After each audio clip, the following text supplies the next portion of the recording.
humbuckers have an iconic, thick, and warm sound overall, and were quite literally invented to get rid of the hum that other pickups produce. Personally, I was always drawn to humbuckers because some of my favorite guitar players played Les Pauls, such as Slash, Jimmy Page, and Michael Bloomfield. Now, I remember getting my 76 Les Paul Deluxe when I was around like 18 or so, I think is when I bought it. And I remember kind of thinking that it looked weird compared to a standard Les Paul that had regular humbuckers in it. I never really understood guitars fully yet. I didn't really get the pickup stuff, but after a while, I fell in love with the Mini Humbucker. I'll talk more about why later, but I honestly just wanted to compare and put the Mini Humbuckers and regular humbuckers head to head, and I figured I'd just turn the cameras on and just see what happens, really hear the comparisons, and then talk about the differences. The guitars that are going to be used in this comparison are a 1976 Gibson Les Paul Deluxe that has the Mini Humbuckers, and then a Gibson Custom Shop 1964 VOS Reissue ES335. Obviously, they're different guitars, and I am putting this into consideration, but I still think we'll be able to get a decent enough comparison to be able to compare the pickups alone. The Deluxe is very heavy. It's got a pancake body, and the 335 is obviously semi-hollow. Why did I say semi-hollow? Semi-hollow. I'll do some clean, crunch, and overdrive tones so we can hear all sounds of the spectrum. Then I'll talk about these comparisons and then get into the details of each of these pickups. So let's jump right into those clean sounds, starting with the Mini Humbuckers.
So Mini Humbuckers are essentially in between single coils and humbuckers tonally. In these sounds you just heard, the Minis have a top end sparkle and chime and a little bit of spank, while the humbuckers in the 335 are much warmer and thicker, and also has a little bit more output. When I switch to both the middle position and neck position, more so the neck position, the Minis seem to still have a little bit more of that clarity and top end sparkle, whereas the regular humbuckers on the 335 had a very, very warmer and thicker tone. Both great sounds, but definitely different. Personally, I would dial in my amp differently for each of these guitars. With the 335, with the regular humbuckers, I would boost the treble up a little bit as well as the presence. This way, when I go to use the neck pickup, it doesn't get too muddy and sort of lost in the mix if I'm playing with a band or whatever. With the 76 Deluxe, with the Mini Humbuckers, I would dial back the treble just a little bit, and as well as the presence knob, I would kind of keep them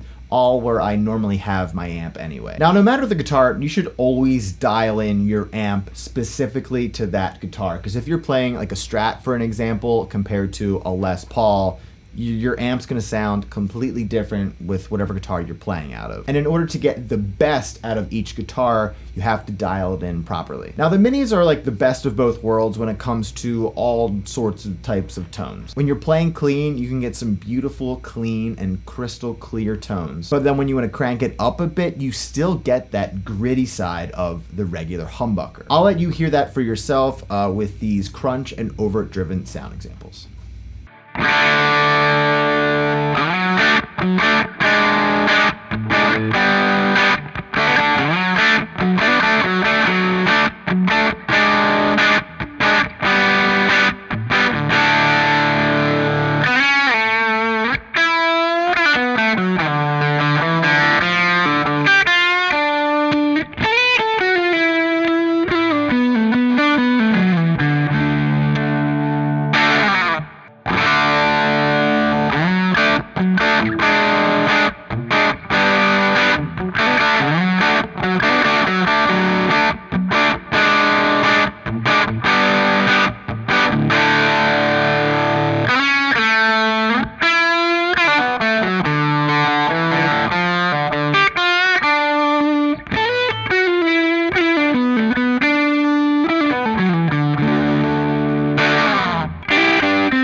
So when we get into these more overdriven tones, personally, I do prefer the regular humbuckers through the 335. They just give you a much fuller sound, which is what I personally love. The minis still sound great, do not get me wrong about that at all. I think they stand out in a mix or even a live band setting much, much better. They're very piercing in a good way, and like I said, you get that top end sparkle, but you get a little less output compared to the regular humbuckers. I could think of a million different scenarios where I would use one over the other. So a lot of this has to do with whatever you are trying to go for, what sound, what style. There's so many considerations when it comes to this. Now, before I get into the final head-to-head comparisons, here are my overall thoughts. They're both great pickups and you can't go wrong with either one. But if you find that you're sort of in between loving the sounds of Strats and Les Pauls, the Mini Humbuckers are your answer. The regular humbuckers, especially in the 335, I think are a lot more versatile. Now, luckily I have both, a little humble brag, but if I had to pick one, I had to get rid of another. I think it's a super tough decision, but I would go with the regular humbuckers. Super tough decision, but that's what I would choose. The minis will give you that grit, but they're just tapered back a little bit more, and I kind of want as much output as possible. So now I'll jump into a little tune so you can hear both guitars being played in a real mix. I'll leave you with that, so thanks for watching. If you enjoyed this video, make sure to subscribe and let me know down in the comments what other content you would like to see me do on my channel. Enjoy this last little tune, and I'll see you in the next video.